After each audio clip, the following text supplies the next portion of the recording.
하나님 말씀 보셨습니다. 하나님 말씀은 사도행전입니다. 오래간만에 사도행전 돌아왔습니다. 사도행전 5장 27절부터 32절까지의 말씀, 신약성경 제 성경으로는 195페이지입니다. 신약성경 195페이지, 사도행전 5장 27절부터 32절까지의 말씀 찾으셨으면 제가 봉독하겠습니다. 그들을 끌어다가 공회 앞에 세우니 대제사장이 물어 이르되 우리가 이 이름으로 사람을 가르치지 말라고 언금하였으되 너희가 너희 가르침을 예루살렘에 가득하게 하니 이 사람의 피를 우리에게 돌리고자 함이로다. 베드로와 사도들이 대답하여 이르되 사람보다 하나님께 순종하는 것이 마땅하니라.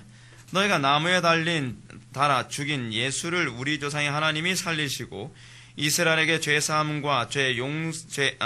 이스라엘에게 회개함과 죄의 사함을 주시려고 그를 오른손으로 높이사 임금과 구주로 삼으셨느니라. 우리는 이 일의 증인이요 하나님이 자기에게 순종하는 사람들에게 주신 성령도 그러하니라 하더라. 아멘. 이 시간은 사도행전 36번째 강의가 되겠습니다. 예수가 왕이요 구주시라 라는 제목으로 하나님 말씀 증거하도록 하겠습니다. 예수가 왕이요 구주시라. 지난 시간이 언제인지 여러분 기억나십니까? 아주 아득하죠, 그죠? 지난 시간에 우리가요, 사도들이 복음 증거함으로 말미암아 대제사장과 그 종교 지도자들에 의해서 엄청나게 고통과 어려움을 당했던 장면, 그래서 그들이 옥에 갇혔던 장면을 우리가 살펴봤었습니다. 기억나실지 모르겠습니다. 옥에 갇혔어요, 그들이요. 근데 옥에 갇히기만 하지 않았죠, 그쵸? 어떻게 했죠? 옥에 갇혔는데 하나님께서 천사를 보내셔서 그들로 하여금 옥에서 풀려나게 하셨습니다. 그들의 박해는 아무런 소용이 없었습니다. 그들이 가지고 있는 권력으로 사도들을 붙잡아 주의 복음을 더 이상 전하지 못하게 하려 했으나 주의 복음의 말씀은 매이지 않았습니다. 주의 복음의 말씀은 하나님의 강권인 능력으로 말미암아 다시 옥문을 열고 주의 복음의 말씀이 확산될 수 있도록 하나님께서 역사하셨습니다. 흥미로운 점은요, 옥에서 풀려난 이 베드로, 옥에서 풀려난 이 주의 종들이 옥에서 풀려나갔으니까 이제는 아이고 살았다 하면서 도망가지 않았다는 사실입니다. 여러분 참 놀랍지 않습니까? 우리가 복음 전하다가, 우리가 주의 일 하다가, 우리가 어떤 잡히거나 어려움 당했을 때 풀려났으면 이젠 살 길이 열렸으니까 도망가자라고 생각하게 될 텐데 여기서 사도들은 그러지 않았습니다. 그래서 베드로는 어땠습니까? 다시 복음을 전하는 자리로 다시 나타났습니다. 그들은 성전에 가서 다시 복음을 전했습니다. 그들이야말로 성령에 붙들린 사람이 아니고서는 불가능한 일이죠. 여러분, 우리는 인생을 살아가면서 어떤 사람이 가장 복된 사람인가라고 하는 부분에 관해서 좀 생각해 볼 필요성이 있습니다. 여러분, 어디를 가든지요, 한 시대를 살아가면서 우리는 무엇인가 붙잡힌 듯이 살아가는 것이 얼마나 유익인지 알아야만 합니다. 제가 언젠가도 여러분한테 말씀드렸습니다. 여러분, 공부를 잘하는 사람 특징이 뭐죠? 공부에 미친 사람입니다. 그것에 완전히 붙잡혀 살아가는 사람이에요. 그것은 뭔가 사로잡혀 있는 상태처럼 살아가는 것이죠. 한 분야에서 최고가 되는 것, 한 분야에서 공인이 되는 것, 한 분야에서 탁월하다는 소리를 듣는 사람은 분명히 그것에 완전히 붙잡힌 바 되어서 살아가는 사람들입니다. 그것에 붙잡혔을 때 그들은 세상에 감당할 수 없었습니다. 그들이 어떤 거에 붙잡혀서 살아갈 때에 세상 사람들은요, 그 사람들 보고 미쳤다라고 얘기를 하지만 사실은 그 사람들이 세상을 움직이는 사람들이었습니다. 제가 언젠가 스티브 잡스가 살아생전에, 좀 젊었을 때예요, 살아생전에 그 애플을 사람들한테 얘기하면서 우리 애플의 정신이 무엇인가 그런 얘기를 합니다. 근데 그 애플의 정신이 무엇인가? 그것은 세상을 바꿀 수 있을 거라고 믿는 사람들이 바로 애플의 정신이다, 그렇게 얘기해요. 스티브 잡스가 우리는 우리의 물건을 홍보하지 않습니다. 우리는 우리의 물건의 이 스피릿을 홍보합니다. 그러면서 하는 얘기가, 제가 감동받은 부분을 여러분들도 감동받으셨으면 좋겠습니다. 그러면서 홍보 영상을 자기가 만든 걸 보여줘요. 맨 처음에 누가 나왔냐면 그 아인슈타인이 나와요. 그리고 마틴 루터 킹 같은 사람 나오고 한 시대를 변화시킬 수 있을 것이라고 믿었던 사람들의 얼굴이 막 동영상으로 척척척척척척 막 나와요. 그러면서 맨 마지막에 애플 마크가 딱 떠요. 이것이 우리의 정신입니다. 그때 사람들이 다 일어나서 박수를 쳐요. 애플에 대해 하나도 홍보한 거 없어요. 애플의 그 스피릿만 홍보한 거예요. 여러분, 우리 기독교의 정신은 뭐죠? 복음으로 세상을 변화시킬 수 있다고 믿는 것 아닙니까? 언제부턴가 여러분 기독교는 복음으로 세상을 변화시킬 수 있다는 것을 믿지 않게 되었습니다. 언제부턴가 기독교는 복음으로 사람을 변화시킬 수 있을 것이라고 믿지 않게 되었습니다. 그냥 사람들을 많이 모아서 천국을 보내는 것이 기독교라고 생각합니다. 아닙니다. 초대교회 때서부터 복음의 핵심이 뭐냐 하면 복음은 세상을 변화시킬 수 있다고 믿는 것이었습니다. 그래서 세상을 복음을 쥐고 있는 사람들에 대해서 뭐라고 얘기합니까? 연병이다라고까지 얘기합니다. 전염병이라는 거죠. 저들은 세상에 감당할 수 없었도다라고 얘기합니다. 사도 바울을 향해서는 미친놈이다라는 소리를 들었습니다. 그리고 예수쟁이다라는 소리를 들었습니다. 뭔가 그것에 미쳐있고 뭔가 그것에 몰두했을 때 거기서 뭔가 이 복음의 핵심이 보이기 시작하는 것 아니겠습니까? 한 분야에 대해서 여러분 몰입하지 않고서 여러분들이 그 본질이 보일 거라고 생각하십니까? 여러분들은 신앙생활도요, 수박 겉핥기로 해서 여러분 신앙의 본질이 보이지 않습니다. 우린 자꾸 신앙생활을 어떻게 하죠? 그냥 수박 겉핥기식으로. 그리고 그 말씀들 하나도 살아보지 않고 그냥 좋은 정보를 많이 들으면 뭔가 복음을 알 것이라고 생각을 합니다. 근데 여러분 복음은 그렇게 알아지지 않습니다. 아니 복음뿐만이 아닙니다. 뭐든지 그렇습니다. 뭐든지 그 한 분야에 대해서 이것의 탁월함을 알고 그리고 그것의 전도자가 돼서 침이 마르도록 사람들에게 막 떠들고 돌아다니며 이거 한번 써보라고 얘기할 수 있는 사람은 그것에 완전히 몰입했고 그것이 무엇인지 아는 사람들, 그것의 탁월함이 무엇인지 아는 사람들, 그 사람들만이 그렇게 할 수 있었습니다. 베드로는 지금 안전하게 풀려났습니다. 천사들에서 풀려났습니다. 그러나 베드로는 풀려난 것으로 도망가지 않았습니다. 그는 다시 복음을 증거하는 자리로 왔습니다. 우리는 이런 사도들의 모습을 통해서 우리는 아주 중요한 것을 하나 발견해야 됩니다. 그들은 성령에 충만했다는 것입니다. 그들은 성령에 사로잡혀 있는 사람이었습니다. 그리고 그들에게서 그들이 성령에 사로잡혀 있다 또는 그들이 성령에 충만했다라고 하는 이런 얘기는 그들을 통해서 하나님이 행하고 계시다는 것을 우리는 발견할 수 있다는 것입니다. 신앙이라는 게 뭐라 했죠? 믿음이라는 게 뭐라 했죠? 제가 믿음에 대해서 제가 다시 한번 정의를 내려드립니다. 믿음이란 하나님께서 나를 통해 행하는 것입니다. 믿음이 없이 행하는 것과 믿음으로 행하는 것의 차이가 있죠. 겉으로 보기에는 똑같이 보이죠. 우리는 똑같이 예배할 수 있습니다. 우리는 믿음 없이도 예배할 수 있습니다. 우리는 믿음 없이도 우리는 헌금을 할 수 있습니다. 우리는 믿음 없이도 교회에 봉사할 수 있습니다. 우리는 믿음 없이도 우리는 다양한 경건행위를 할 수 있습니다. 우리는 믿음 없이도 얼마든지 기도할 수 있습니다. 그러나 믿음으로 하는 것과 믿음 없이 하는 것의 차이가 있습니다. 믿음 없이 하는 것은 내가 하는 것입니다. 내가 하는 것은 항상 나의 의의를 나타내는데 주로 초점을 맞추고 있습니다. 우리는 그래서 내가 무엇을 했다라는 걸 남에게 드러내기를 굉장히 좋아합니다. 거기엔 하나님이 안 계셨기 때문에 그렇습니다. 그러나 믿음으로 했을 때 우리는 뭐라고 얘기합니까? 하나님이 하셨다라고 얘기합니다. 믿음으로 했을 때 우리는 나는 할 수 없었는데 하나님께서 하셨다. 하나님께서 할 수 없는 걸 하게 하셨다라고 얘기합니다. 그것은 믿음으로 하는 사람이 느낍니다. 우리는 그 행위 안에서 우리는 뭘 알 수 있죠? 아, 하나님께서 하셨지 내가 하는 것이 아니다라고 하는 것을 알게 되는 것입니다. 그래서 믿음이라는 말은 항상 은혜라는 말과 같이 갈 수밖에 없습니다. 여러분, 우리가 이렇게 하나님께서 우리를 통해서 무엇인가 하실 때 세상은 비로소 교회를 통해서 사람이 보이지 않고 하나님이 보이게 됩니다.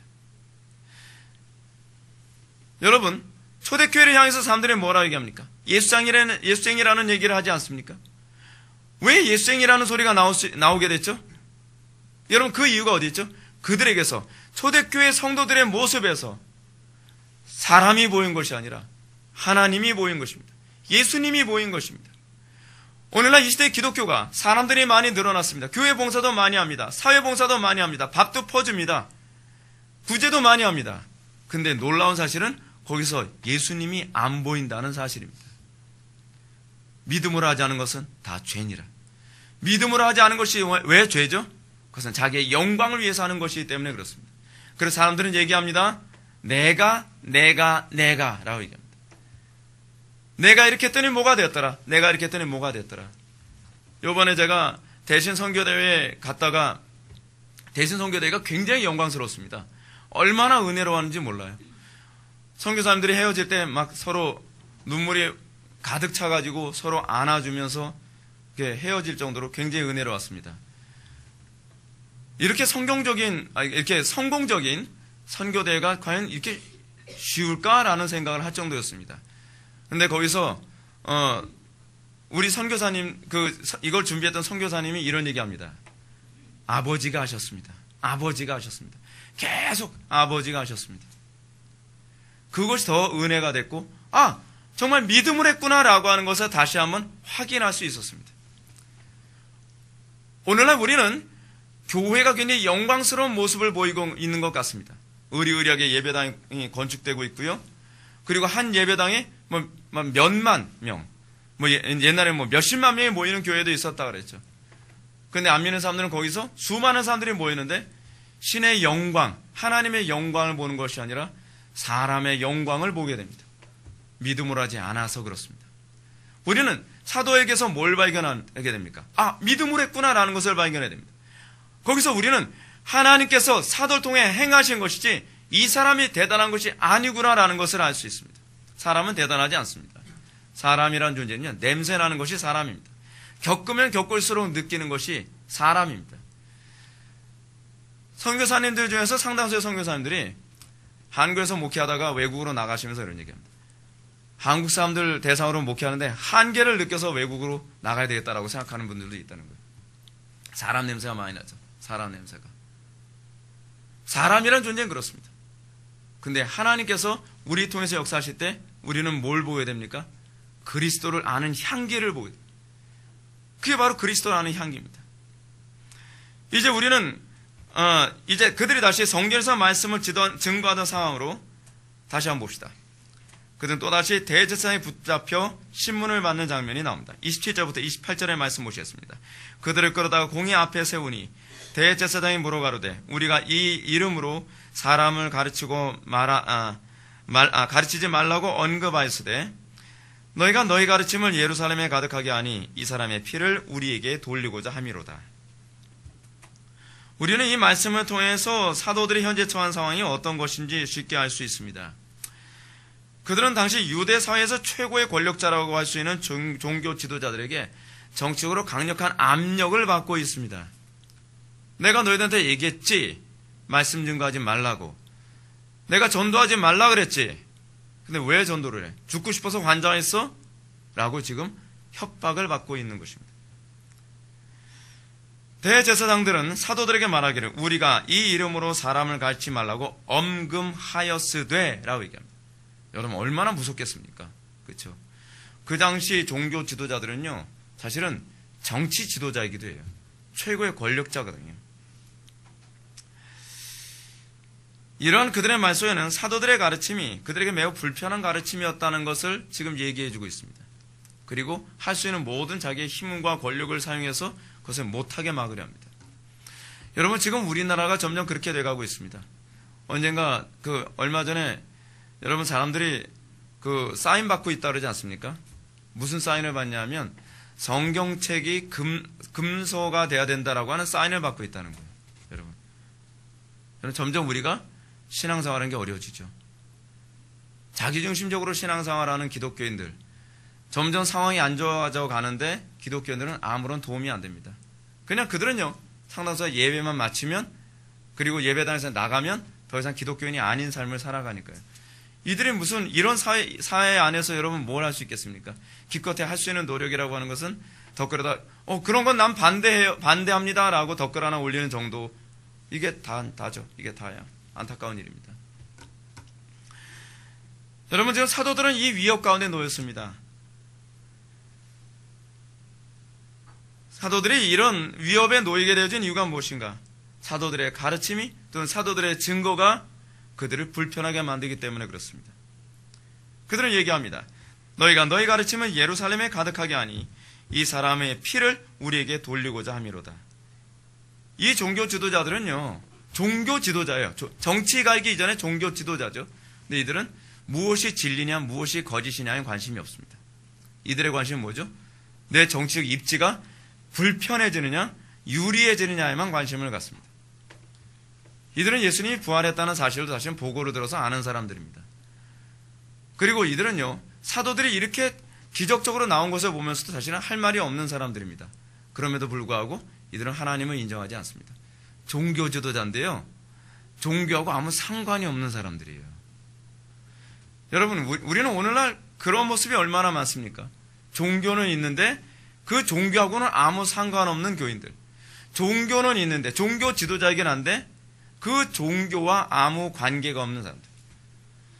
교리를 열심히 가르치는데 그 교리가 내 인생과 나의 삶과 아무 관계가 없는 사람들. 교리를 가르치는 것은 좋으나 그 교리를 나의 삶에 적용하는 것은 불편하다는 사람들. 여러분, 이게 상당히 좀 심각한 거죠. 나는 종교를 원하는 것이지 나는 종교적인 삶을 원하는 것이 아니다. 그거 아닌가요? 여러분, 이들은요, 이렇게 뭐라고 얘기합니까? 자기 자신의 책임을 자꾸 회피하려고 합니다. 근데 책임을 회피하려고 하는데 이 사람들 보시오. 얼마나 이렇게 붙고 저렇게 붙나요? 예수님을 십자가에 못 박을 때는 이 사람들이 뭐라고 얘기했던 사람들이죠? 빌라도가 손을 씻으면서 나는 무죄하니 너희가 당하라 라고 얘기하니까 유대 백성들과 함께 그들은 이렇게 얘기했습니다. 그 피를 우리와 우리 자손에게 돌릴지어다. 참 웃기는 얘기죠. 그죠? 예수님 십자가에 못 박을 때는 어떻게 해요? 이 사람이 유죄든 무죄든 중요하지 않다. 이 사람이 무죄인데 만약에 십자가 못 박았다면 우리가 다 책임지겠다. 나와 우리 자손에게 그 책임 돌려라. 일단은 죽이고 보자. 근데 예수님이 부활하셨어요. 그리고 예수님이 부활하셨다는 얘기를 사도들이 떠들고 돌아다녀요. 그러니까 뭐라 그래요? 책임 안 지겠다는 거예요. 이게 여러분 세상 사람들입니다. 이것이 그 당시 종교 지도자들의 모습입니다. 그들은 자기 책임을 회피하려 합니다. 우리 여기서 한 가지 관심을 가지고 보아야 될 점이 있습니다. 그것은 사도들이 어떤 식으로 메시지를 전했기 때문에 이런 박해를 받을 수밖에 없었는가 하는 것입니다. 먼저 우리는 사도들이 성전 미문에서 안전뱅이를 고친 이후에 뭐라 얘기합니까? 설교의 내용이 이거예요.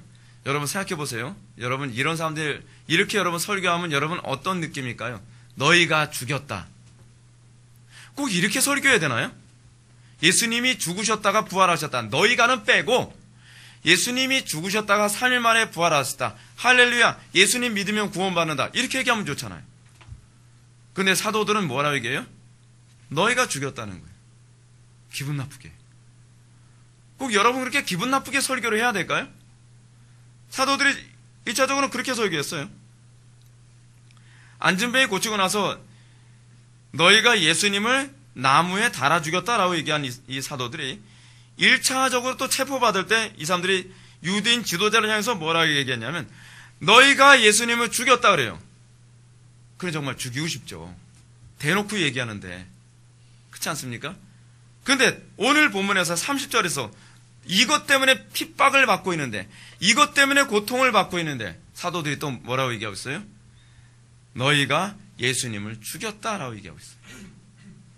이게 복음 전파의 형식이에요. 초대교회 여러분 예수님도 그렇게 말씀하시죠. 예수님이 그렇죠. 예수님도 복음을 막 전하니까 말씀을 전하니까 그 율법사들이 뭐라 얘기합니까?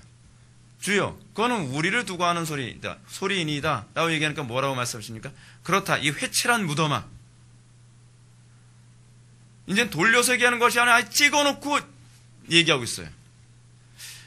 여러분 선지자들도 그랬다는 거 알고 계십니까? 선지자들도 여러분 다윗에게 뭐라 하죠? 왕이에요. 임금이에요. 근데 다윗에게 얘기할 때 선지자가 뭐라 얘기했죠? 당신이 남의 아내를 뺏었고 그 사람은 죽인 인간입니다 라고 대놓고 얘기하죠. 뭐 그것뿐인가요? 아하방 때도 그랬죠. 아하방 때도요. 선지자가 대놓고 찍어서 얘기하고 그러니까 아하방이 막 열이 받아 뭐라 그래요? 저놈을 죽여라 라고 했는데 손이 굳어버리는 현상까지만 나타나고 있지 않습니까? 대놓고 찍어서 얘기하니까 엘리야도 평생 도망 다니는 삶을 살았던 거 아닙니까? 여러분 이게 복음의 형식이에요. 여러분 어떻게 생각되죠? 미련하죠. 미련한 거예요. 그래서 사도 바울은 뭐라고 얘기하냐면 전도에 미련한 것이라고 얘기해요. 칼자를 누가 쥐고 있죠? 여러분 사도 바울이 감옥에 갇혔을 때도 사도 바울이 아그리파 왕에게도 그랬지만 그 아그리파 왕의 그 밑에 있었던 그 사람 이름이 뭐죠? 베스도에게도 뭐라 얘기합니까? 회개를 얘기했습니다. 근데 회개를 얘기했을 때 무슨 회개를 얘기한지 아세요? 베스도의 와이프가 이게 사실은 불법으로 했던 첩이거든요. 그러니까 베스도에게 당신이 천국에 들어가려면 회개해야 된다라고 하는 것을 대놓고 얘기한 거예요. 칼자루 누가 쥐고 있는 거예요? 지금 바울은 감옥에 있는 상황이에요. 근데 바울은 대놓고 얘기했단 말이에요. 근데 이게 전도의 형식이에요. 초대교회 때서부터 계속적으로 내려온 전도의 형식이에요. 제가 뭐 좋아해서 얘기하는 사람은 아니지만 찰스 피니 같은 경우에도 이제 그랬던 적이 있습니다. 찰스 피니가 어느 지역에 가서 복음을 증거합니다. 복음을 증거하면서 그날 성령께서 어떤 본문으로 설교를 하게 하시냐면 소돔과 고모라 성의 사건을 가지고서 설교하도록 했다 그럽니다. 초청을 받아 설교했기 때문에 자기는 급하게 설교를 준비해서 그 설교를 했습니다. 그랬더니 사람들의 표정이 점점 일그러지고 화가 나고 마치 죽일 듯한 표정을 짓다가 어느 시점에서 갑자기 막 회개가 터지기 시작하더니 그 다음날 일상생활을 할 수 없을 정도로 이 회개가 멈추지 않더라는 겁니다. 그래서 이 사람이 설교가 끝나고 난 다음에 사람한테 물어봤습니다. 이 사람들이 왜 내가 설교할 때 이토록 화를 냈던 것입니까? 왜 사람들의 표정이 그런 표정이었죠? 라고 얘기하니까 목사님 모르시고 하신 겁니까? 라고 얘기하는 거예요. 뭘요? 그랬더니 여기 이름이 소돔입니다. 여러분 완전히 대놓고 얘기하는 형식이 돼버렸죠. 뭐죠? 이게 복음의 형식이에요. 복음의 형식. 여러분 사도들이 복음을 전하는데 꼭 이렇게까지 할 필요가 있을까요? 좀 더 지혜롭게 복음을 전하면 안 될까요? 우리는 자꾸 복음을 전하는 문제에 관해서 지혜롭게 해야 된다고 얘기합니다. 그래서 우리는 어떻게 전하죠? 복음을 전할 때요. 교회와 예수 믿으면 복 받아. 일단은 교회 안에 오게 하는 거. 그렇죠? 어찌하든지 우리 교회 와서 우리 교회는 우리 교회는 헬스클럽도 있고 수영장도 있고 우리 교회 이쁜 자매도 있고 우리 교회 잘생긴 청년도 있고 남자 청년도 있고 그러니까 우리 교회 와버리니까 그러면서 그러다 보면 신앙 들어가는 거예요. 그렇지 않습니다, 여러분. 성경은 복음을 그렇게 전하라고 얘기하고 있지 않습니다. 복음을 그렇게 전할 때에 교회에 어떤 현상이 나타나는 누룩으로 가득 차게 되는 것입니다. 사도들은 복음을 그렇게 전하지 않았습니다. 그들은 고집스러울 정도로 예수님을 죽인 장본인이 바로 너희다라고 찍어서 얘기했습니다. 여러분, 제가 그런 말씀 드렸죠. 주여, 누가 주님을 팔 것입니까? 또 가룟 유다가 뭐라 얘기합니까? 저는 아니죠 라고 얘기했을 때 뭐라 얘기합니까? 나중에 얘기해 줄게. 그렇게 얘기합니까? 네가 말하였느니라. 참 민망하죠. 우리는 이렇게 생각합니다. 성령께서 알아서 적용시켜 주시면 될 것인데 꼭 그렇게 할 필요가 있나요? 근데 그렇게 설교를 안 했다면 선지자들이 죽을 일이 없었습니다. 그렇기 때문에 사도 바울도 고백하기를 형제들아 내가 지금까지 할례를 전했다면 지금까지 내가 할례를 전한다면 어찌하여 지금까지 박해를 받으리요? 그리하였으면 십자가의 걸림돌이 제거되었으리니. 사도 바울이 복음 전하면서 여러분 할례만 전하지 않아도 고난당하지 않겠죠. 그런데 사도 바울은 이 할례를 전하는 것 때문에 고난을 당했습니다. 사도 바울은 적어도 이 부분은 내가 전해야 된다고 생각했던 것입니다. 여러분 바울도 유대인 앞에서 무할례를 굳이 얘기하지 않아도 됩니다. 무할례 빼고 딴 얘기만 하고 그래도 되는 것 아니었습니까? 근데 사도 바울은 굳이 무할례를 얘기함으로써 그가 핍박받고 나중에는 죽임까지 당하게 되는 것이죠. 그러면 이러한 복음 증거의 형식을 통해서 우리에게 가르치는 바가 무엇입니까? 복음 증거는 인간의 귀에 달콤하게 증거하는 게 아니라는 것입니다. 복음은 사람들의 가려운 귀를 긁어주는 것이 설교가 아닙니다. 설교되면서 야 통쾌하다. 그래 내가 원하는 설교가 저거야. 내 귀에 가려운 부분이 바로 저거지. 아주 속속들이 잘 긁어주네. 그것이 설교자가 해야 되는 일이 아닙니다. 항상 복음 전파의 형식은 사람들에게 하나님과의 관계를 깨뜨린 근본적인 문제를 해결하도록 촉구하는 데 있습니다. 너는 이것이 문제야. 너는 이것 때문에 하나님과의 관계가 깨진 거야. 사람들이 좋아하든 싫어하든 하나님과의 관계를 깨뜨린 본질을 그들에게 알게 함으로써 그들이 돌아오게 하는 것입니다. 그러면서 에스겔에게 얘기합니다. 복음을 증거하라. 만약에 네가 증거하지 않으면 네가 그들에게 협박과 어려움과 고난을 당할 것이라고 해서 네가 증거하지 않는다고 한다면 내가 네 손에서 핏값을 찾으리라. 그러나 네가 복음을 증거했는데도 불구하고 그들의 죄를 지적하며 그들을 돌아오도록 요구했는데도 불구하고 그들이 돌아오지 않는다고 한다면 내가 그들에게서 핏값을 찾으리라 라고 얘기하는 것입니다. 저는요 개인적으로 설교자 되는 거에 관해서 별로 그렇게 권하지 않습니다. 그래서 우리 교회에서는 신학교 가겠다는 사람이 안 나와서 저도 지금 굉장히 걱정인데, 목회자 길을 걸어가려면요, 사람들에게 칭찬받을 거 포기해야만 합니다. 미움받을 각오해야만 합니다. 하나님의 뜻이 있으면 사람들이 좋아하든 싫어하든 있는 그대로 증거해야만 합니다. 여러분, 사람들이 사랑 없다고 생각할 수도 있고 나쁜 놈이라고 얘기할 수도 있습니다. 어쩔 수 없습니다. 하나님만 알아주시면 되는 거거든요. 그것만 볼 수 있어야 돼요. 그것이 항상 어느 시대든지 선지자들이 가던 길이었고, 사도들이 가던 길이었고, 그리고 설교자들이 가던 길이었습니다. 오늘날 기독교 교회 안에서 영적 각성과 회심의 역사가 너무나도 희귀해진 이유가 바로 어디 있습니까? 오늘 복음 선포의 형식은 죄인의 가슴을 상하게 만드는 것이라고 하는데, 이것이 너무 미약하다는 거예요. 죄인들이 마음 상할까봐 걱정을 해요. 죄인들이요. 죄를 지적하고 나서 딴 데 있는 것이 아니라 저기 저쪽 동네, 저기 큰 교회, 여러분, 큰 교회에 죄를 지적할 거면 왜 여기서 설교합니까? 그쪽 교회 가서 설교해야죠. 우리 교회는 괜찮은데 다른 교회. 여러분, 그것 때문에 회심이 안 일어나는 거예요. 하나님께서 원하시는 것은 뭐죠? 상한 심령이라. 여러분, 다윗이 분명히 시편 52편에서 얘기하지 않습니까? 시편 52편이 뭐예요? 다윗이 우리아의 아내 밧세바를 범하고 나서 그 간음한 것에 대해서 선지자에게 책망받고 난 다음에 쓴 시편 아닙니까? 눈물 줄줄 흘리면서 기분은 있는 대로 상한 상태에서 일개 선지자가 뭐라고 이 왕한테 이런 지적을 해? 이런 생각을 할 수 있는 사람이 얼마나 겸손하게 시편을 써내려가는지 몰라요. 그 시편을 써내려가는데 그것이 성경이 됐어요. 그것이 성령의 감동으로 쓰여진 것이라서 우리에게 주어진 거예요. 그것은 뭐라고 썼느냐? 하나님께서 구하시는 제사는 상한 심령이라. 제사가 뭐예요? 제사? 우리의 심령을 각을 뜨는 게 제사예요. 내 심령 각 뜨지 않고 나 감정 안 상하고 나 기분 좋게 예수 믿겠다? 그거 없어요. 그게 없어요. 성경은 그런 식으로 예수 믿는 법 가르친 적이 없단 말이에요. 상한 심령, 뭐죠? 이게 영어로요? broken spirit이에요. broken heart, broken spirit. 우리의 영혼이 깨지는 거예요. 철제 박살이 나는 거예요. 이 가르침은 죄인이 하나님 앞에서 자기의 죄인됨을 철저히 각성하여 부수어진 심령을 제물로 드리는 것, 이것이 예배예요. 예배 가운데 여러분들에게 필요한 것, 여러분들이 일어나야 되는 일이 뭐예요? 여러분들 교만함이, 나 교만했구나. 나 인간이 아니었구나. 나는 정말 너무 못된 존재였구나. 나는 정말 악한 존재구나. 나는 정말 무능한 존재구나. 인정하기 싫죠. 아는 건 너무 괴롭죠. 나는 내 잘난 맛에 살아가는데 나 잘난 것 아무것도 없고 나 정말 악하고 나에게서 어떤 선한 것도 발견할 수 없고 그런 걸 하나씩 발견할 때 기분 무지하게 나쁘죠.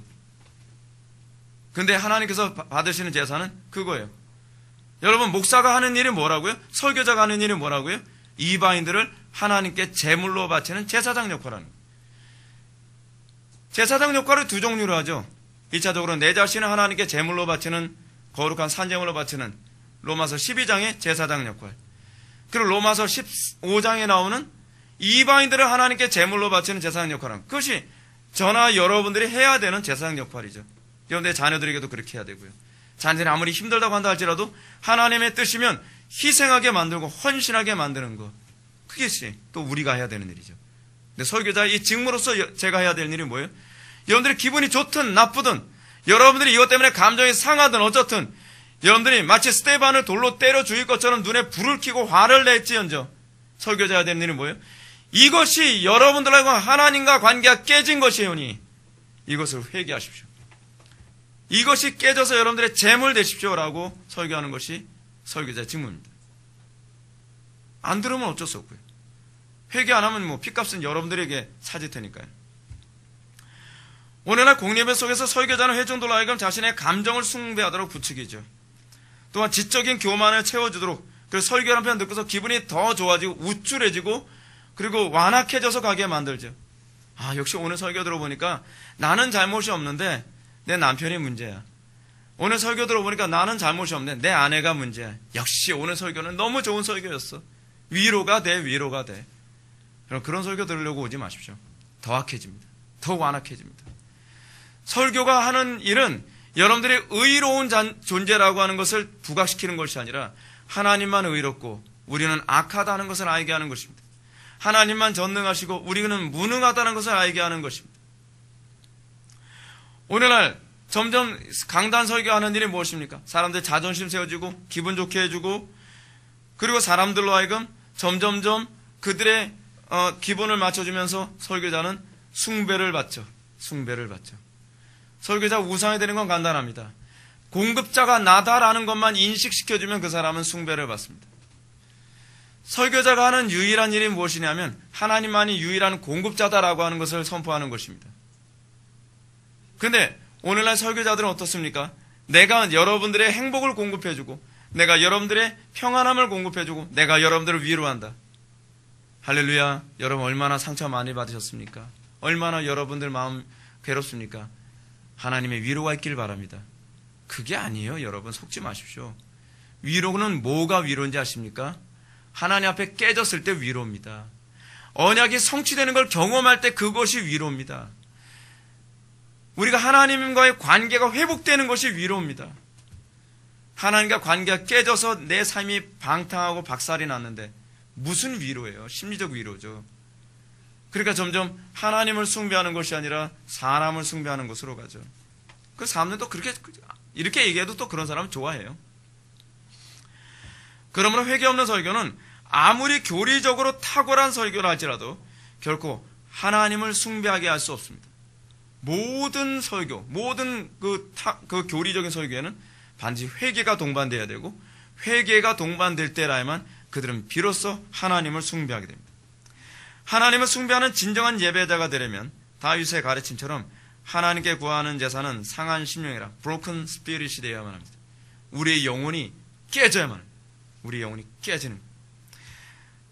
만일 설교자가 회중들에게 상한 심령을 갖도록 하지 않고 예배 속에서 위로를 경험하거나 지적인 만족, 오늘 정말 좋은 가르침, 새로운 교리를 또 배웠어. 그리고 인생의 확신, 역시 나는 잘 가고 있어 라고 생각하며 만든다고 한다면 하나님의 심판대 앞에서 회중들에게 자기를 숭배하도록 유도한 죄인이라는 선고를 받게 될 것입니다.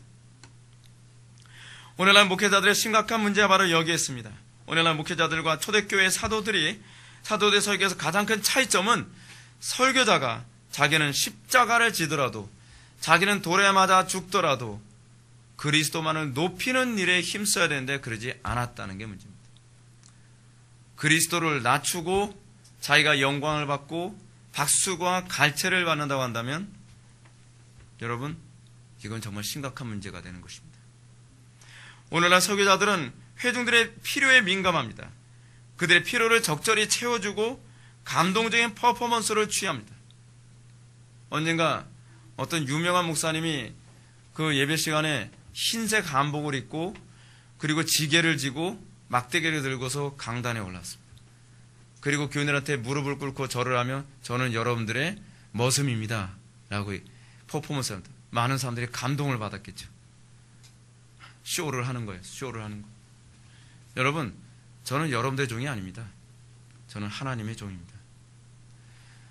목회자는요 교인들의 종대라고 부른 존재가 아닙니다. 하나님의 종대라고 부른 존재입니다. 많은 사람들은요 거기에 감동을 받습니다. 뭔가 번지수를 잘못 찾았죠. 번지수를요. 바울이 얘기하지 않습니까? 내가 사람에게 좋게 하랴 하나님께 좋게 하랴. 내가 사람에게 좋게 하면 하나님의 종이 아니리라. 사람에게 좋게 하면 뭐예요? 사람의 종이죠. 사람의 종. 예수 그리스도 하나님의 노예. 사도 바울 하나님의 노예라고 이렇게 얘기하지 않습니까? 그렇습니다. 그리스도의 노예, 하나님의 노예. 그게 바로 바울이 자기 자신을 지칭하는 표현입니다. 근데 오늘날 많은 사람들은 내가 여러분들의 머슴입니다 라고 얘기하는 것을 너무 좋아하죠. 이렇게 목회를 하면서 사람들을 더욱더 탐욕스럽게 만듭니다. 더 교만하게 만들죠. 그렇죠? 마치 오늘날 한국교회는 마치 뭐하고 같냐면 손님은 왕이다예요. 그렇죠? 제가 옛날에 부교육자 생활했던 교회에서 항상 우리 부교육자들에게 그걸 얘기했습니다. 우리는 서비스를 제공하는 것이고 교회들은 손님이다. 성도가 왕이다. 그러면 주님은 뭔가요? 주님은 머슴인가요? 뭐가 이게 순서가 이상해지죠? 그렇죠? 이게 우리가 지금 잘못 예수 믿고 있는 거예요. 이거를 개혁하지 않으면 우리나라에 소망이 없어요. 여러분, 저는 우리 교회도 이것이 개혁되지 않으면 저는 소망 없다고 생각합니다. 그러면서 점점 사람들을 기분 좋게 만들면서 하나님과 멀어지고 있다는 걸 모르죠. 사람들을 기분 좋게 만들면서 마치 여러 베네수엘라 사람들한테 기분 좋게 만들어주죠. 그들이 원하는 건 뭐든 다 공짜로 다 주죠. 사람들 기분 좋게 만들죠. 아무도 그들의 감정을 상할 짓은 안 합니다. 차베스가 그렇게 하면서 많은 사람들이 박수를 받았습니다. 근데 사람들은 나라가 망하고 있다는 것을 전혀 못 봅니다. 이게 오늘날 교회의 모습입니다.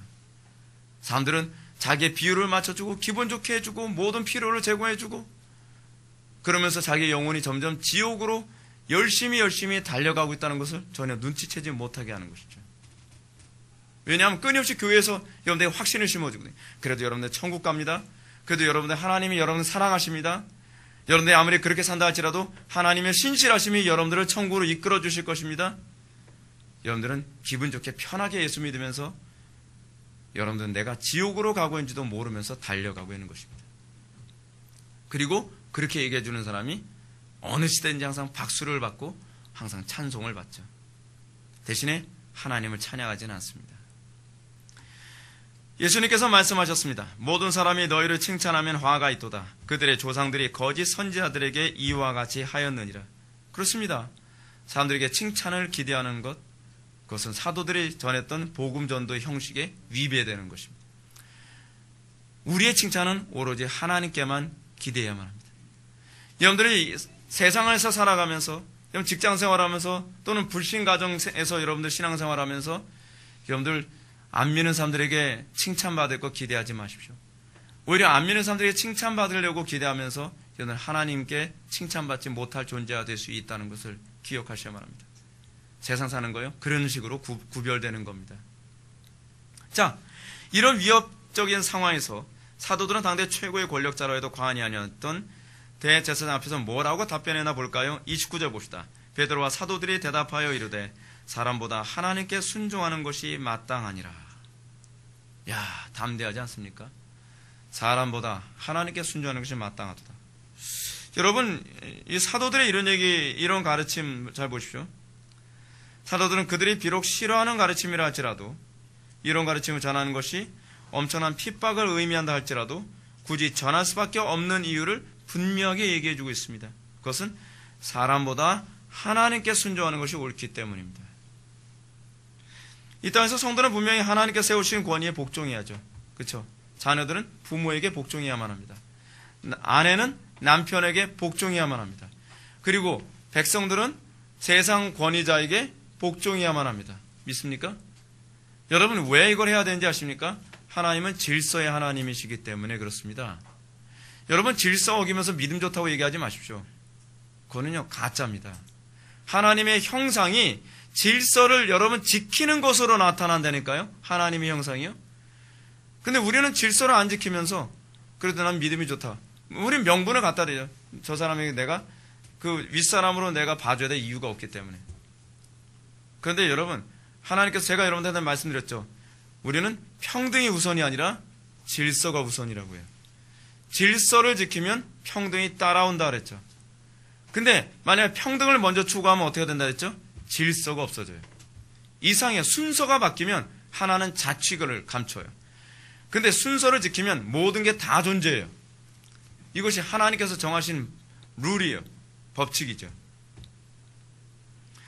자, 그런데 사도들은 왜 대제사장의 권위에 복종을 하지 않죠? 그 이유가 있죠. 근본적인 권위에 복종하기 위해서입니다. 그래서 여러분 자녀들에게도 뭐라 얘기합니까? 에베소 6장에서요. 자녀들아 부모에게 순종하되 어떻게 복종하라고요? 주 안에서 복종하라. 그렇죠? 우리의 복종은 항상 복종의 이유는 하나님께 복종하는 것이 반영이어야만 해요. 세상 권세자에게 복종하는 것도 하나님께서 그 사람에게 권위를 주셨기 때문에 하나님께 복종하는 그 태도로 죽게 하듯 하는 거예요. 그래서 종들아 상전에게 복종하되 어떻게 하라고요? 죽게 하듯 하라라고 얘기하지 않습니까? 항상 모든 것은 반영이에요. 남편들아 아내를 사랑하라. 어떻게 사랑하라는 거죠? 그리스도께서 교회를 사랑한 것처럼 살아라. 뭐죠? 이거 그리스도의 그 사랑하심에 대한 반영이죠. 우리의 신앙생활은 그냥 일상적인 도덕과 윤리를 지키기 위한 것이 아니라 하나님의 그 행위의 반영이어야 돼요. 이것이 신앙이에요. 윤리도덕 지키고 선하게 살았다고 해서 여러분들이 그것이 여러분들 선한 건 아니에요. 항상 하나님의 행위의 반영으로 나타날 때라야만 그것이 하나님께서 기뻐하시는 것이죠.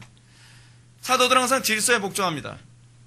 근데 그들이 질서에 복종하되 그 질서에 복종하는 것이 하나님의 뜻의 복종에 위배되어진다면 그들은 복종하지 않습니다. 그들은 이렇게 복종하지 아니함으로 자기에게 더 어려움이 생김에도 불구하고 그들은 대제사장의 권위에 복종하지 않습니다. 왜냐하면 하나님의 권위가 상위 권위이기 때문에 그렇습니다. 마치 이거와 같죠. 대대장이 뭐라고 명령했습니다. 대대장이 뭐라고 명령했는데 중대장이 그거 하지 마 라고 해야 되면 여러분 어떻게 해야 됩니까? 대대장 말 들어야 됩니까? 중대장 말 들어야 됩니까? 이거 여자들은 대대장이 높은지 중대장이 높은지 아시나요? 대대장이 높아요. 대대장이 높은 거예요. 대대장이 명령을 했어요. 근데 중대장이 안 해도 돼 했을 때 우리는 누구 말 들어야 돼요? 대대장 말 들어야죠.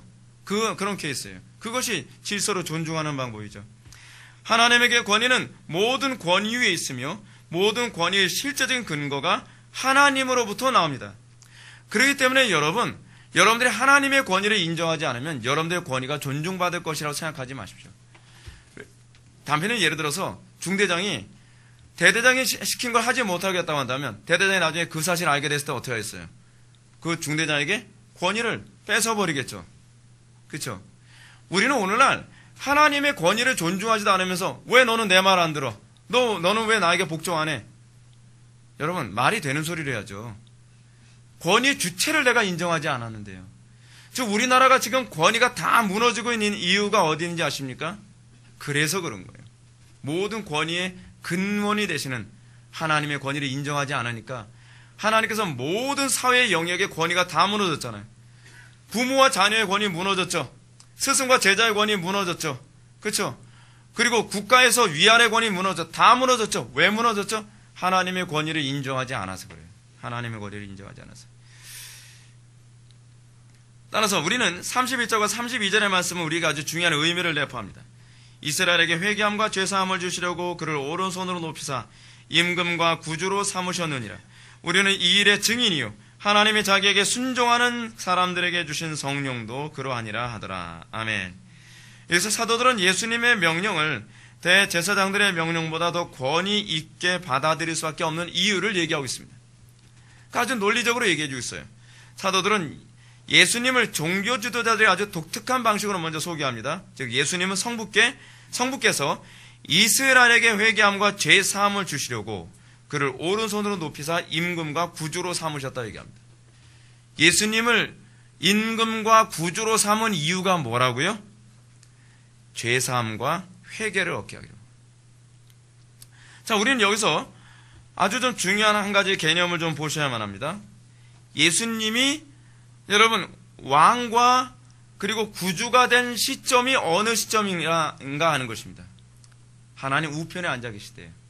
예. 물론 예수님이 세례 요한의 세례를 통해서 임직을 했죠. 그 왕으로서 임직식을 한 거예요. 그 임직식을 했다는 건 뭐로 할 수 있냐면 하늘에서 음성이 들렸죠. 이는 내 사랑하는 아들이요 내 기뻐하는 자라. 이는 내 사랑하는 아들이요. 이거 어디 인용한 거예요? 시편 2편이죠. 시편 2편은 뭐죠? 왕이 등극시죠.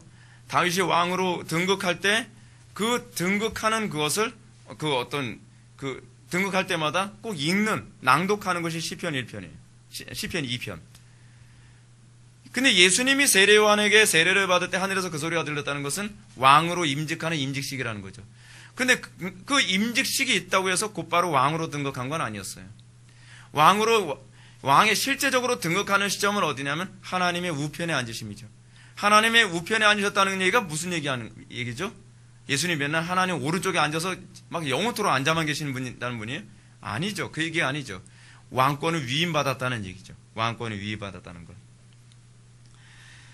그것을 잘 표현하는 것이 베드로전서 3장 22절입니다. 그는 하늘에 오르사 하나님 우편에 계시니 천사들과 왕들과 능력들이 그에게 복종하느니라. 하나님 우편에 앉으심을 뭐라고 해요? 모든 것들이 그에게 복종하였다라고 얘기하는 것이죠. 비로소 예수님은 하나님으로부터 왕권을 위임받고 통치를 수행합니다. 근데 통치를 어떻게 수행하느냐? 통치를 수행하는 방법이 뭐예요? 성령을 보내심으로 통치를 수행하시죠. 오순절날 성령 강림 사건은 뭐예요? 이제는 내가 왕으로 등극했고 이제는 내가 왕으로서 세상을 다스린다. 내가 왕과 구주로 다스린다는 거예요. 왕과 구주로 다스리기 위해서 성령을 보내셨어요. 그래서 오순절날 성령 강림이 있고 난 다음에 나타난 현상이 뭐냐면 성도들이 세상에 감당할 수 없는 존재가 됐을 뿐만 아니라 그들이 복음을 증거할 때 구원받는 역사가 나타나기 시작하는 거예요. 왕과 구주로서의 역사가 나타나는 것이죠. 그러므로 오늘 본문에서 사도들은 아버지 하나님께서 예수님의 죽으심과 부활과 승천을 통해서 임금과 구주로 삼으신 이유를 이스라엘에게 회개함과 제사함을 주려 하는 행위였음을 설명합니다. 그래서 여러분 사도들이 복음을 증거할 때 이런 현상이 나타나지 않습니까? 회개하는 현상이 나타나죠. 회개하고 죄사함을 받으라. 여러분 이게 계속적으로 나타나는 얘기 아닙니까? 회개하고 죄사함을 받으라. 회개하고 죄사함을 받으라. 이게 사도행전 5장 이전에도 몇 번씩 반복됐던 내용들입니다. 다시 해서 예수님이 하나님의 우편에 앉아 계시고 그러니까 임금과 구주가 되심으로써 비로소 이 현상이 나타나기 시작했다는 거예요. 이것은 예전에는 대제사장의 권위에 복종하는 것이 하나님의 권위에 복종하는 것이라고 한다면 이제는 하나님께서 세우신 새로운 왕이 있다. 그 왕이 누구예요? 예수님이시다. 그 예수님께 복종하는 것이 바로 하나님께 복종하는 것이다 라고 지금 얘기하는 거예요. 얼마나 논리정연합니까? 이제는 우리는 당신에게 복종해야 될 이유가 없습니다. 우리는 예수님께 복종하는 것이 바로 하나님께 복종하는 것입니다. 그리고 예수님의 명령을 따르고 복종하는 행위가 구체적으로 회개와 죄사함으로 나타난다라고 설명하는 것입니다. 사랑하는 성도 여러분, 오늘 본문을 통해서 우리는 사도들이 전한 원색적인 복음을 접해야 됩니다. 사도들의 전한 복음은 아주 실제적인 것입니다. 그것은 회개와 죄사함을 받기 원한다고 한다면 예수님만을 왕과 구주로 섬기라는 것입니다. 여러분, 어떻게 구원을 받을까요? 그것은 예수님을 나의 왕으로 인정하는 것입니다. 하나님의 말씀 앞에 굴복하는 것입니다. 복종하는 것입니다. 물론 우리가 일상의 삶을 살아가면서 예수님을 임금과 구주로 섬기는 것은 믿음 없이는 결코 순종할 수 없습니다. 우리 일상에서 예수님의 명령을 절대적으로 여기면 수많은 저항과 손해를 감수해야만 합니다. 이것이 우리가 사는 현실입니다. 예적 삶이 죽어야만 합니다. 왜냐하면 이 고백은 두 가지 삶을 우리들에게 요구하고 있기 때문에, 두 가지 죽음을 우리에게 요구하고 있기 때문에 그렇습니다. 첫째는 예수님만이 왕이라는 것을 고백한다면 우리는 날마다 옛 임금 마귀의 통치를 거부해야만 합니다. 이것이 첫 번째로 우리가 죽어야 될 부분입니다. 우리는 마귀의 통치를 거부합니까? 죄와 사망의 통치를 거부합니까? 육체의 소욕과 안목의 정욕과 이생의 자랑을 따라 살아갑니까? 아니면 그것을 거부합니까? 오늘 여러분 오해니 한 말 다시 한번 보십시오. 일반적으로 하나님은 사람들이 외적으로 자신이 할 수 있는 방법에 부지런히 참여하는 경우 그들에게 유효한 은혜를 주신다. 우리가 육체의 정욕과 안목의 정욕과 이생의 자랑, 그리고 사단의 통치를 거부하려고 하는 어떠한 노력도 하지 않으면서 은혜 주시면 하겠습니다. 여러분, 그런 일은 통하지 않습니다. 하나님은 협상 안 합니다. 우리가 먼저 하나님 앞에 우리가 마귀의 통치를 거부하길 원합니다. 마귀의 통치를 거부하는 삶이 하나님 더 이상 안 돼요, 하나님 더 이상 안 돼요 라고 몸부림치는 가운데 여러분들이 기도하고 하나님께 긍휼을 구할 때 그때 원한 순간에 하나님께서 믿음을 주시고 그러면서 거듭나는 일이 생기는 것입니다. 여러분, 몸부림치지 않고 은혜 부으시면 한다. 하나님을 만홀히 여기지 마십시오. 하나님을 그렇게 쉽게 속지 않습니다. 여러분들이 진정으로 하나님의 통치를 원한다고 한다면, 여러분들이 진정으로 정말 구원받아 죄사함 받기를 원한다고 한다면 여러분들이 해야 되는 것, 여러분들이 지금 시작해야 되는 것은 무엇입니까? 죄와 싸우는 일을 시작해야만 합니다. 물론 여러분들의 힘으로 안 됩니다. 안 되는 것이 정상입니다. 그리고 안 되기 때문에 여러분들이 비로소 뭘 배우기 시작하냐면 하나님을 의지하는 법을 배우기 시작합니다. 여러분, 예수 믿는 거 뭐부터 시작하는지 아세요? 예수 믿는 거 기초는 거기서부터 시작합니다. 내 힘으로 안 되고 하나님의 힘으로만 되는 것을 인정하는 이 고달픈 이 씨름 가운데에 비로소 죄짐이 벗어지고 십자가의 은혜를 경험하게 되는 것입니다. 두 번째로 우리가 죽어야 될 것이 무엇입니까? 우리가 예수님을 우리의 구원자로 여긴다면 이전에 우리가 구주로 여기던 돈과 명예와 권력 혹은 자기의 재능과 힘으로 구원을 추구하려는 행위를 포기해야만 합니다. 옛날에 김익도 목사님 그랬다 하지 않습니까? 예수 믿고 난 다음에 아유 저건 주먹 한방감인데 근데 주먹으로 해결을 안 하는 거예요. 뭐죠? 하나님, 그러면서 이렇게 얘기합니다. 하나님, 제가 아직 성질 더 죽었습니다. 저 더 죽어야 됩니다. 여러분, 오늘날 우리에게 있어서 우리가 예수를 믿는다고 하면서도 우리는 여전히 우리 삶에 문제가 생기고 어려움 생겼을 때 돈으로 문제를 해결하려고 하죠. 내 지혜로 문제를 해결하려고 하죠. 내 말빨로 문제를 해결하려고 하죠. 내 수단과 내 방법 너무 익숙하죠. 너무 익숙해요. 이거로 안 된 적이 없다고 생각을 하니까요. 그런데 이것이 죽어야만 합니다. 그리고 오로지 그리스도를 통해서만 모든 것이 되어지는 것을 경험해야만 합니다. 예수 믿는 거요? 그렇게 간단하지 않습니다. 예수 믿는 거 우리는 은혜로만, 제가 여러분한테 말씀드렸죠. 은혜 거저 주시지만 쉽게 주시는 게 아닙니다. 우리는 거저 주시는 것과 쉽게 주시는 것을 잘 구분을 잘 못하는 경우가 있어요. 공짜라고 해서 여러분 이렇게 쉽게 주어지는 거 아니잖아요. 예수님이 가나안 여인의 그 딸의 귀신을 내쫓아 주시는데 공짜로 고쳐주셨죠. 대가 요구 안 하셨죠. 그런데 쉽게 고쳐주진 않으셨어요. 우리는 왜 이거를 잘 모르죠? 왜 우리는 이걸 구분을 못하죠? 우리는 하나님의 은혜 받는 게 얼마나 어려운지를 왜 알지 못하죠? 공짜니까 쉽게 주어진다? 여러분, 공짜기 때문에 쉽게 주어진다는 개념은요, 서로 상통하는 개념이 아니에요. 상통할 수도 있지만 항상 이것이 상통하는 개념이 아니라는 것이죠. 거저 주신다는 개념은 쉽게 주신다는 개념이 아니라 하나님께 우리를 불쌍히 여기신다는 개념이에요. 사랑하는 성도 여러분, 우리가 이 땅을 살아가면서 우리가 정말 믿음직하게 험한 싸움을 살아가는 이 시대에 여러분들 믿음이 어디에 굳건히 서야만 하는가? 우리가 주님만 우리의 임금이요 우리의 구주됨을 고백함이 날마다 삶 속에서 드러나기를 바랍니다. 예수 믿는 거 힘들죠. 고달픕니다. 여러분, 쉽게 예수 믿는 법을 가르쳐 줄 수 있으면 얼마나 좋겠습니까? 여러분들이 원하는 대로 교리적 지식 많이 정보만 제공해 주고 그거로 여러분들이 예수 믿고 구원받을 수 있다면 얼마나 좋겠습니까? 교리가 여러분들을 구원해 주지는 않습니다. 여러분들이 이 땅을 살아가면서 예수님을 구주로 인정하는 법이 무엇인지를 배우십시오. 우리가 십자가를 모르면 우리는 그리스도의 은혜가 무엇인지 알 수가 없습니다. 날이 와서 우리가 더 믿음이 아니면 살 수 없는 시대가 점점 가까이 옵니다. 여러분, 쉽게 예수 믿겠다는 생각 지금 당장 포기하시고 이제는 내가 주의 뜻대로만 살겠나이다. 주님만이 나의 왕이시고 나의 구주심으로 주님께서 우리를 어디로 인도하시든지 우리는 그 인도만을 따르겠습니다. 여러분들에게 날마다 그 고백이 나타나기를 주님의 이름으로 축원합니다. 기도하시겠습니다. 사랑이 많으신 하나님, 우리의 마음속에 거룩한 산제사가 날마다 일어나기 원합니다. 우리의 마음이 깨어지기 원합니다. 우리 속에는 고집과 아집과 자기 확신 그리고 자존심이 십자가 앞에서 완전히 깨어지며 우리가 그리스도만을 바라보고 그리스도만을 붙잡을 수 있는 그 믿음의 사람 되기를 원합니다.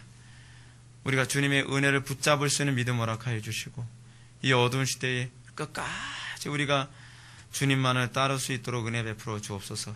예수님의 거룩하신 이름으로 기도드립나이다. 아멘.